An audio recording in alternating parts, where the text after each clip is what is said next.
eto, yung sinasabi ko sa inyo na baka nare-rekindle yung relationship nyo, kahit na matagal na yung relationship nyo, 'di ba? Parang nare-rekindle, parang gusto ulit ng person mo na mag-honeymoon kayo, yung parang ibabalik ba yung dating, parang gusto kanyang pakiligin ulit, gusto kanyang ligawan ulit, gusto kanyang suyuin ulit, especially kung marami kayong mga pinagdaanan sa relationship nyo, kung matagal na yung relasyon nyo, tapos marami kayong pinagdaanan, kasi normal lang naman sa relasyon yung nag-aaway, di ba? Normal lang yung nagkakaroon ng mga disagreement.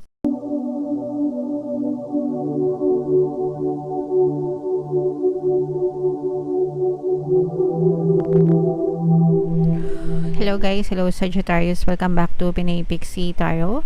Ang pamagat ng episode natin for tonight is feelings reading, anong nararamdaman niya sa'yo. So, titingnan natin kung anong nararamdaman sa iyo ng iyong partner o specific person.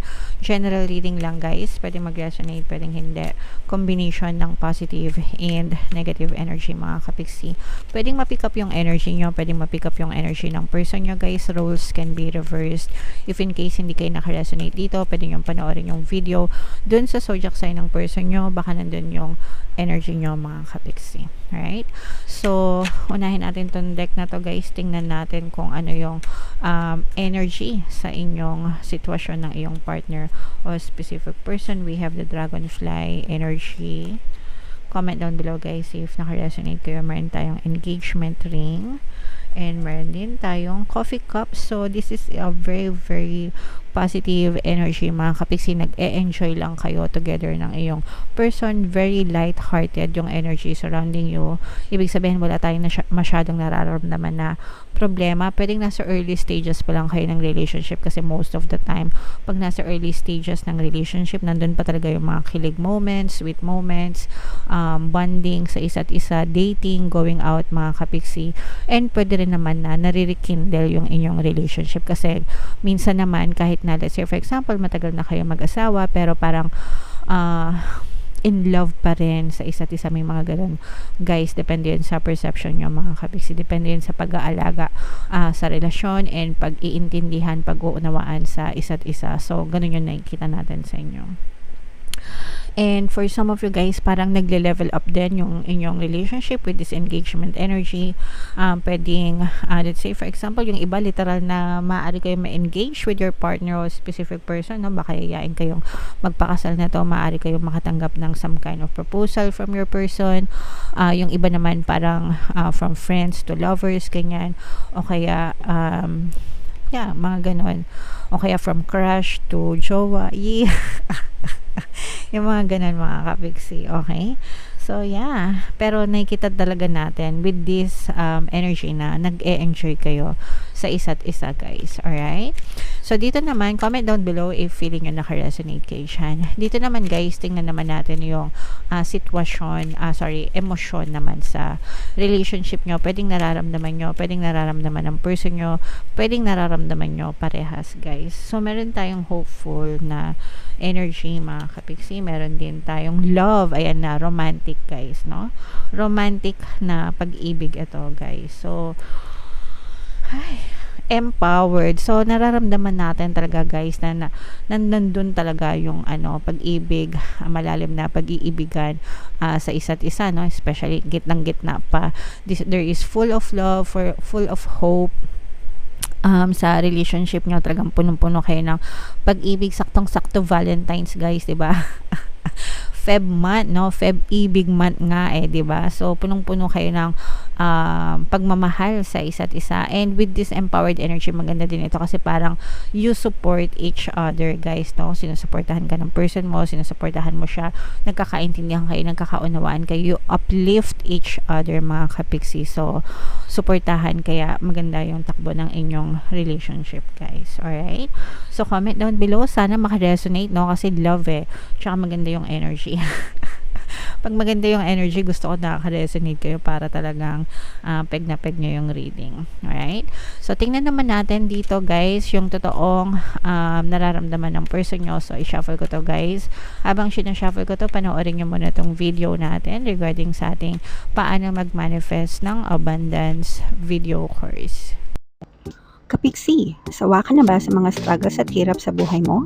Masipag ka ba at masikap sa buhay ngunit hindi ka pa rin umaasenso? Ilang beses ka na bang nag-attempt magnegosyo at mag-invest pero palagi ka pa rin nalulugi? Sa pagkakataon na ito ay maaaring may subconscious beliefs ka na nagiging balakid sa iyong pag-unlad at pagyaman. Introducing, paano mag-manifest ng abundance video course. Dito ay matututunan mong ma-overcome ang mga balakid mo para tuluyan ka ng umunlad, umasenso, sumagana, maging matagumpay, successful at maswerte sa iyong kabuhayan, pera, trabaho, negosyo, salapi at kaperahan ng bonggang-bongga. Dali, mag-send na ng email sa pinoypixitayo@gmail.com at simulan na ang iyong pagyaman ngayon.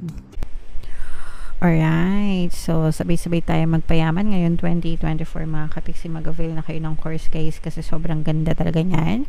And good news mga kapiksi dahil ngayong February, meron tayong promo guys. Magbibigay ako ng 200 pesos na discount sa lahat na mag-avail ng course until February 29 mga kapiksi. Kaya mag-avail na kayo. Meron din tayo guys, email coaching, manifest your desires using the law of attraction. If meron kayong mga specific na gusto nyong i-manifest, pwedeng love and relationship mga kapiksi, pwedeng money or career, pwede kayong magpabook ng email coaching session with me. Mag-send lang kayo guys ng email sa pinoypixitayo@gmail.com. Alright, so Sagittarius kayo ay na-represent ng Queen of Wands sa ating spread. Ito yung feeling sa energy natin. Meron ditong presence ng water sign, Cancer, Pisces, Scorpio, at saka air sign, Aquarius, Gemini, Libra. For some of you, maaaring yan yung zodiac signs ng inyong mga partner or specific person. And for some of you, maaaring may ganyan din kayo sa inyong natal chart, mga kapiksi. So, guys, ito'y positive and negative note. Pero this is more on positive kasi yung person mo gusto niyang bumawi sa'yo. Kaya nga tayo merong eto, yung sinasabi ko sa inyo na baka nare-rekindle yung relationship nyo kahit na matagal na yung relationship nyo, 'di ba? Parang nare-rekindle, parang gusto ulit ng person mo na mag-honeymoon kayo, yung parang ibabalik ba yung dating, parang gusto kanyang pakiligin ulit, gusto kanyang ligawan ulit, gusto kanyang suyuin ulit, especially kung marami kayong mga pinagdaanan sa relationship nyo, kung matagal na yung relasyon nyo, tapos marami kayong pinagdaanan kasi normal lang naman sa relasyon nyo, nag-aaway, diba? Normal lang yung nagkakaroon ng mga disagreements, mga diskusyon, ganyan, and itong person mo, parang nare-realize niya na hindi yun maganda, okay? And gusto niyang bumawi sa'yo, lalo na kung siya yung maraming kasalanan. Okay, lalo na kung siya yung maraming kasalanan, gusto niyang bumawi sa'yo, gusto niya suyuin ka, gusto niyang ligawan ka, mga kapiksi. So, parang gustong mag-restart nitong person mo, and gusto niya na lalo na kung nasira yung tiwala mo sa kanya, parang gusto niyang mabalik yung paniniwala mo sa kanya, na pagtiwalaan mo ulit siya, mga kapiksi, kasi masaya siya sa'yo, no? Masaya siya, gusto kanyang pasayahin kasi mahal ka naman talaga ng person mo, okay? And maaari kayong mag-date or mag-honeymoon or mag-travel, mga kapiksi, ngayong buwan. Kasi parang honeymoon nga, no? Parang gusto kang yayain ng person mo mag-honeymoon para mag-bonding ulit kayo, mga kapiksi. Okay? Kasi nga, mahal ka ng person mo. So, yeah, dumating yung time na parang dumating yung time na nagkaroon ng betrayal, nagkaroon ng trust issue. Yung inyong trust issue, mga kapiksi, maaaring sa pera ito. Maaaring sa pera kasi parang feeling mo, parang pinagdamutan ka ng person mo pagdating sa pera, lalo na kung let's say for example, plain housewife ka, tas siya talaga kasi syempre pagka nasa bahay lang kayo, mga bata, diba, especially kung maliliit pa, wala na talaga kayong time, kundi alagaan na lang yung bata and asikasuhin yung bahay nyo and buhay nyo, diba? So wala talaga kayo magiging source of income kundi mag-rely sa kanya, tas parang naging madamot yung person mo sa iyo, no? Kaya gusto niyang bumawi sa'yo, na-realize niya na importante yung role mo dun sa loob ng bahay niyo, sa loob ng tahanan niyo. And hindi natin dati minamaliit yung mga housewife kasi sobrang laki ng kanilang sakripisyo, especially kung let's say for example, meron talaga silang sariling goal sa buhay pero naipapasantabi nila yon. Kumbaga na isasakripisyo kasi hindi naman lahat ng nasa bahay, gusto nang nasa bahay lang, no? There are people na gusto yung nagtatrabaho, gusto lumalabas, gusto kumikita ng pera, pero dahil may obligasyon sila sa pamilya nila na mag-alaga ng mga anak, ayusin yung tahanan, 'di ba? Mas pina-prioritize nila yun kaysa sa kumita ng pera.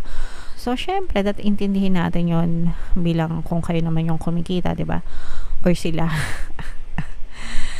Or tama na dapat nagbibigay ng kusa, kasi yung sa inyo, sa relationship nyo, parang gano'n, no? Parang pinagdamutan kayo ng person nyo, and yun yung naging issue ng trust issue, na yun yung naging cause ng trust issues nyo, mga kapiksi. Pero sabi ko nga, gustong bumawi sa'yo nitong person mo, and ayaw kanyang bitawan. Hindi to bibitaw sa iyo, mga kapiksi, kahit lalo na pag nagtatampo kayo.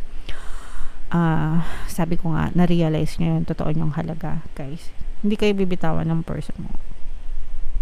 Walang bitawan, okay? Alright. Parang nagmamature na rin, natuto din mag-mature itong person mo dahil sa sitwasyon na nangyari sa inyo. So, mapapansin mo na parang version 2.0 na siya, panibagong version siya ng pagkatao niya, mga kapiksi. So, ito ay sa magandang pagbabago, hindi sa pangit na pagbabago. Alright? Okay, so yeah. Comment down below, Sagittarius, if feeling nyo naka-resonate kayo. May mga relationship subliminals tayo, guys. Ito yung playlist, pakinggan nyo. Combo-combo nyo para makatulong sa inyong relationship, guys. And ito naman yung ating success stories ng paano mag-manifest ng abundance video course. Click here to subscribe, guys, and click here to join our membership program. Thank you for liking, sharing, and subscribing. See you again next time. I love you all, guys. Have a nice day. Bye-bye.